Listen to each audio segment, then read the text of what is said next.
Bienvenidos a Conciencia Proactiva, el podcast que explora las mejores ideas e historias de vida en crecimiento personal, salud, psicología y emprendimiento. Mi nombre es Felipe Arenas y tengo el gusto de ser su anfitrión. En el episodio de hoy, episodio número 7, tenemos a Álvaro Iván Valencia, máster en Psicología Cognitiva de la Universidad del Valle y profesional en Psicología de la Pontificia Universidad Javeriana en Colombia. Álvaro tiene experiencia de más de 7 años como facilitador y formador de docentes en aprendizaje socioemocional y más recientemente en habilidades para el manejo de estrés a través de prácticas de mindfulness. Además, tiene una valiosísima trayectoria investigando temas relacionados con el desarrollo cognitivo, el aprendizaje y la enseñanza a nivel académico. Álvaro es meditador vipassana desde hace 4 años, certificado como facilitador de la práctica mindfulness para la reducción de estrés y actualmente dedica su vida a su práctica personal y a facilitar procesos de paz, meditación y sanación a través del mindfulness en Colombia, tanto con niños y adultos. En este episodio conoceremos la historia de Álvaro, quien nos cuenta cómo a través de la meditación progresivamente fue transformando su vida, pasando de la autoexigencia, la autocrítica y la insatisfacción al amor propio, la aceptación y la compasión consigo mismo. En particular, escuchar su historia me pareció supremamente enriquecedor y su mensaje está cargado de valiosísimos aportes e ideas sobre la vida interior y la paz mental. También en este episodio conoceremos qué es mindfulness, sus beneficios tanto a nivel psicológico como físico, y además tendremos la oportunidad de vivir un poco de esta práctica facilitada por Álvaro. Si te interesa conocer la historia de Álvaro, conocer qué es mindfulness y por qué ahora esta práctica se está popularizando tanto en temas de salud mental e incluso quieres vivir un poco de esta experiencia, no te pierdas este episodio, sé que te va a encantar.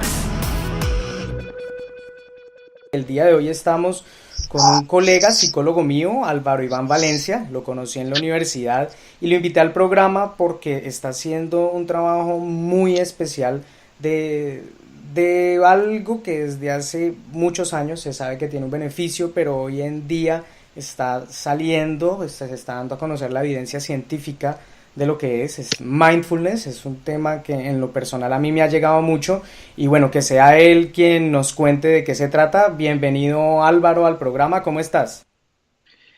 Muy bien, Felipe, muchas gracias, muy agradecido contigo por la invitación. No, para servirte y encantado y feliz de conectar el día de hoy contigo. Álvaro, antes de que nos cuentes qué es mindfulness y cómo se practica, nos gustaría que nos contaras quién eres. Cuéntanos un poco de tu biografía, de tu historia, cómo llegaste a este tema, de tu formación profesional. Te entrego la palabra para que nos cuentes. Vale. Bueno, pues yo soy psicólogo, egresado de la Javeriana de acá de Cali. Digamos que un poco el tema de mindfulness llegó como una búsqueda personal. Curiosamente, por alguna razón o por las razones que sean, durante la carrera de psicología, parecía que tenía muy claro hacia dónde quería enfocar como mi rumbo profesional. Y siempre estaba muy orientado hacia lo académico, hacia la formación académica. Y fue así que desde muy temprano fui monitor de una materia de neuroanatomía, la cual de hecho creo que ahí fue que nos conocimos la primera vez. Correcto, fue que nos conocimos.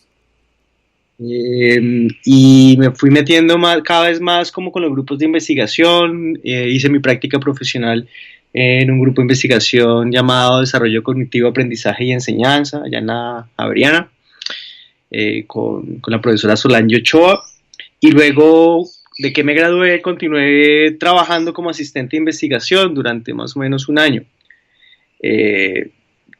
Digamos que, como te decía, yo tenía aparentemente muy claro, ¿no?, hacia dónde quería dirigir mi proceso de formación y desarrollo profesional, pero en ese entonces empecé a experimentar una especie de desmotivación, como una desmotivación que en su momento no entendía muy bien porque en teoría estaba haciendo lo que yo quería hacer, ¿no?, que era hacer investigación, ganar experiencia en ese grupo. Luego tenía claro que quería ir a hacer un doctorado a Estados Unidos, pero empecé a sentir como una especie de infelicidad, un descontento con mi realidad. Y a esto se sumaron circunstancias externas que me llevaron a entrar en una especie de crisis personal muy, muy intensa. En medio de todo esto, yo me gané una beca para ser joven investigador. Al mismo tiempo entré a hacer la maestría en la Universidad del Valle, me vinculé a un grupo de investigación en la Universidad del Valle mientras hacía la maestría y hacía este proyecto de joven investigador.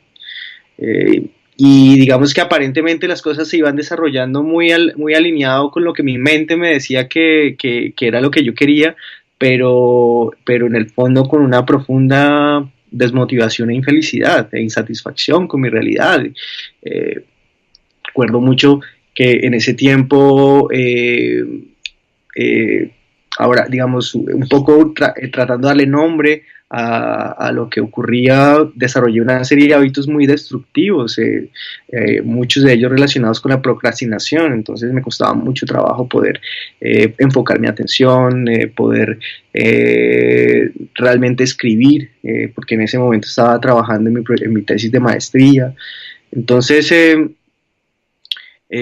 una cosa llevó a la otra y empecé a sentir una necesidad que hasta ese momento nunca había sentido, y era una necesidad de comenzar a cultivar mi ámbito espiritual.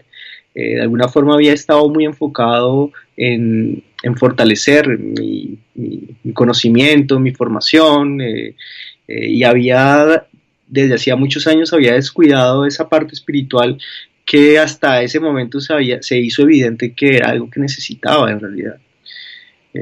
Entonces... Quería hacerte una pregunta que me llamó la atención, y es, ahorita decías que tú hacías lo que la mente te decía que era lo que creías que querías. Suena algo así como si en el fondo no era lo que quisieras. De pronto podrías como contarme un poco más de eso, de qué se trata, como ese conocimiento de que es la mente lo que querías, pero en el fondo de pronto no era, o algo así. ¿Te escuché? Sí, claro que sí. Pues mira, de alguna manera yo, a partir de creencias, seguramente figuras que o que representaron para mí una influencia importante, digamos, a lo largo de mi formación, eh,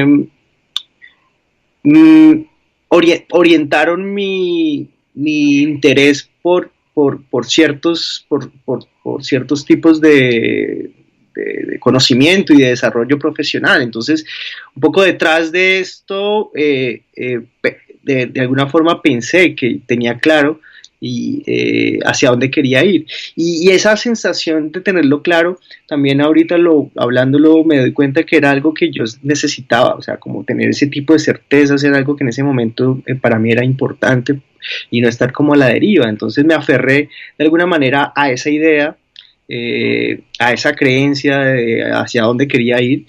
Y lo que pasó es que la vida me fue mostrando me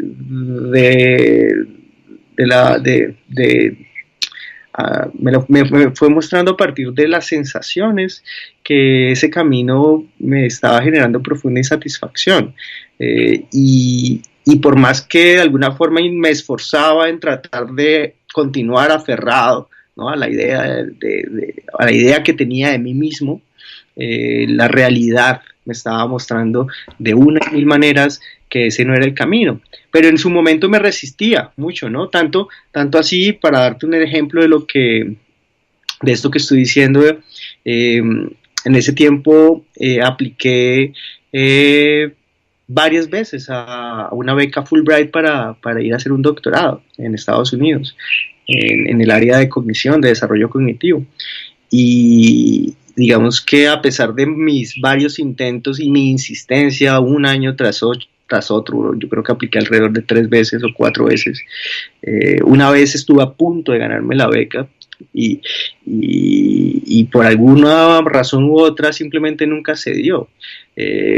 Y ahorita viendo las cosas en retrospectiva me doy cuenta de lo dramático que habría sido haberme ganado la beca de doctorado, lo que para ese momento parecía algo que yo recibía como con mucha tragedia, ¿no? El no ganarme la beca.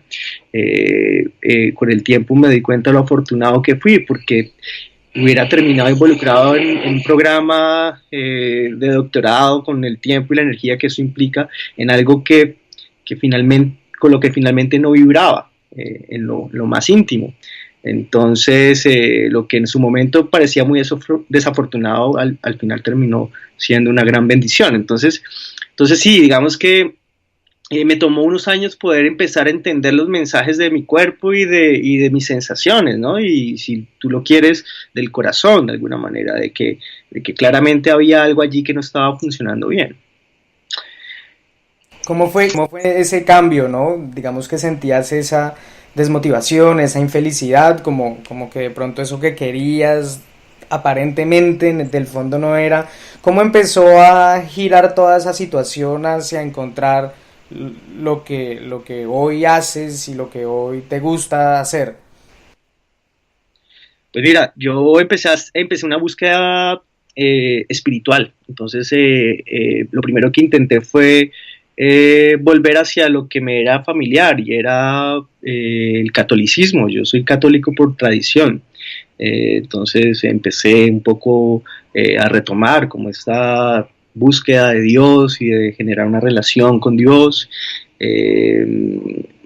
Hablaba, digamos, no puedo decir que oraba, pero sí hablaba. Me recuerdo que hablaba mucho con esa idea, con esa imagen de Dios. Pero haciéndolo me fui dando cuenta de las razones por las cuales nunca realmente me terminé enganchando como con esa forma de cultivar la espiritualidad, y en general con las religiones. Siempre he sentido como una especie de resistencia frente a ciertos caracteres, ¿no?, que tienen las religiones, como por ejemplo los dogmas, ¿no? Esto de creer algo simplemente porque un libro o porque una figura determinada te lo dice, o con autoridad te lo dice, ¿no? Entonces me fui dando cuenta que por ese camino tampoco era. Entonces empecé más bien a explorar otras líneas. Entonces comencé a practicar meditación zen o zazen. Hice un retiro en esa práctica de meditación. Realmente cuando lo hice me gustó. Empecé a resonar internamente como con ese tipo de prácticas, y entonces traté de seguir profundizando y de seguir mirando. Un tiempo practiqué Kriya Yoga, algo de yoga, hasta que en el 2014 me encontré con una práctica que se llama Vipassana. Esta práctica Vipassana me llamó. ¿Es una forma de yoga? Es un tipo de meditación. Okay. Es un tipo de meditación que Vipassana traduce visión cabal. Entonces es una meditación que promueve la capacidad que tenemos los seres humanos de ver la vida tal y como es, con ecuanimidad y con equilibrio. Entonces empecé a leer un poco sobre Vipassana y decidí hacer un retiro que es un retiro de 10 días. Entonces me inscribí en el retiro de 10 días y desde ese momento sentí que encontré lo que estaba buscando, ¿no? Y era esta práctica que me permitiera reconciliarme conmigo mismo, ¿no? Poder comenzar a relacionarme de una manera mucho más sana con la vida, pero sobre todo conmigo. Y desde el 2014 hasta el presente, pues practico a nivel personal Vipassana, y a partir de ese momento